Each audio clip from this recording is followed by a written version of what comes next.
नान्हे बा हमर उमर कमर लोड सहीना। हाँ नान्हे बा हमर उमर कमर लोड सहीना।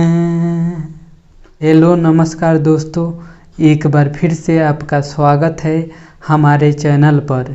इसी ट्रैक पर दोस्तों बहुत ही ज़बरदस्त मैटर के साथ, बिल्कुल धांसू मैटर के साथ फुल और फ्री में सॉन्ग लाए हैं आप सबके लिए। ये गाना कोई भी सिंगर गा सकता है दोस्तों। तो इस गाने को सुनने से पहले मुझे आपसे एक छोटी सी रिक्वेस्ट है कि अगर आप हमारे चैनल पर नया है तो चैनल को सब्सक्राइब करके बेल आइकन की घंटी ज़रूर दबाइएगा। हर रोज़ नया गाना फुल और फ्री में सबसे पहले पाने के लिए। तो चलिए दोस्तों, आज का गाना देखा जाए और सुना जाए कैसा है। अगर आपको अच्छा लगेगा ये गाना तो वीडियो को लाइक ज़रूर कीजिएगा दोस्तों। तो चलिए वीडियो स्टार्ट करते हैं। रहनी कुआर माल खैल कतना दिन त तू ही सधैल। माना कबो नाही कैनी हम ऐनी जहाँ तू बोलैल। रहनी कुआर माल खैल कतना दिन त तू ही सधैल। माना कबो नाही कैनी हम ऐनी जहाँ तू बोलैल।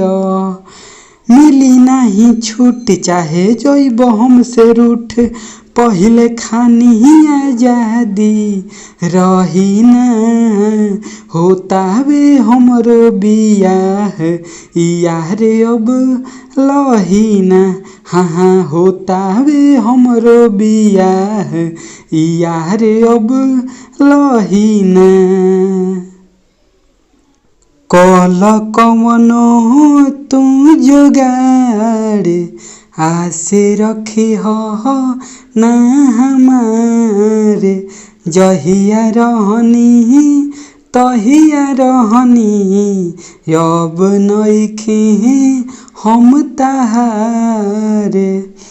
कल कवनो तू जुगाड़ आसे रखे हो ना हमारे।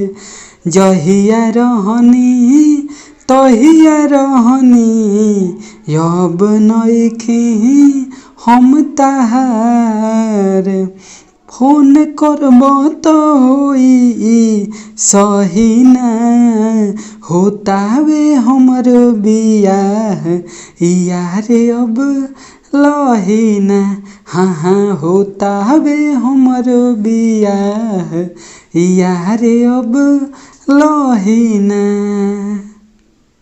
हमारा के भूल जाई हो माले दोसर तू पटई होई जाई सबके शौक। हमारा योरी जानी आई हमारा के भूल जाई माले दोसर तू पटई होई जाई सबके शौक। हमारा योरी जानी आई राकेश रोशन लव अब चाही ना। होता वे हमरो बियाह यार अब लही ना। हाँ होता वे हमरो बियाह यार अब लही ना। तो कैसा लगा दोस्तों मेरा सॉन्ग और मेरा वीडियो, आप सब कमेंट करके ज़रूर बताइएगा। वीडियो अच्छा लगे तो लाइक करना ना भूलिएगा दोस्तों। मिलते हैं अगले वीडियो में नए हिट गीत के साथ। तब तक के लिए नमस्कार, बाय बाय दोस्तों।